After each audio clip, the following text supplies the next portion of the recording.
Crypto currency ಪ್ರಚಾರಕ್ಕಾಗಿ ಮೃಗಾಲಯದ ಕೋತಿಗಳ ಆವರಣಕ್ಕೆ ನುಗ್ಗಿದ ಇಬ್ಬರು ಅಮೆರಿಕನ್ನರು ಟೋಕಿಯೋದಲ್ಲಿ ಬಂಧನ.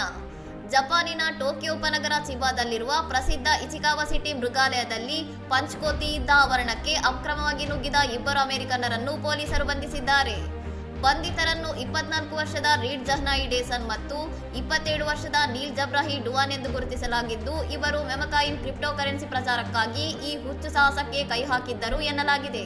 ವೈರಲ್ ಆಗಿರುವ ವಿಡಿಯೋದಲ್ಲಿ ಆರೋಪಿ ಡೇಸನ್ ನೀಲಿ ಬಣ್ಣದ ಸೂಟ್ ಧರಿಸಿ ಮುಖಕ್ಕೆ ನಗುತ್ತಿರುವ ದೊಡ್ಡ ಇಮೋಜಿ ಮಾಸ್ಕ್ ಹಾಕಿಕೊಂಡು ಮೃಗಾಲಯದ ರಕ್ಷಣಾ ಬೇಲಿಯನ್ನು ಜಿಗಿದು ಕೋತಿಗಳಿದ್ದ ಜಾಗಕ್ಕೆ ನುಗ್ಗಿರುವುದು ಸೆರೆಯಾಗಿದೆ. ಡೇಸನ್ ಧರಿಸಿದ್ದ ಈ ವಿಚಿತ್ರ ಉಡುಗೆ ಮತ್ತು ಮಾಸ್ಕ್ ಡಿಜಿಟಲ್ ಹಣವಾದ ಕ್ರಿಪ್ಟೋ ಕರೆನ್ಸಿಗಳನ್ನು ಪ್ರಚಾರ ಮಾಡಲು ಬಳಸುವ ಸಂಕೇತವಾಗಿತ್ತು ಎಂದು ತನಿಖೆಯಿಂದ ತಿಳಿದು ಬಂದಿದೆ. ಈ ಇಡೀ ಕೃತ್ಯವನ್ನು ಮತ್ತೊಬ್ಬ ಆರೋಪಿ ಡುವಾನ್ ಎಂಬಾತ ತನ್ನ ಕ್ಯಾಮೆರಾದಲ್ಲಿ ವಿಡಿಯೋ ಚಿತ್ರೀಕರಣ ಮಾಡುತ್ತಿದ್ದಾಗ ಭದ್ರತಾ ಸಿಬ್ಬಂದಿಯ ಕಣ್ಣಿಗೆ ಬಿದ್ದಿದ್ದಾನೆ.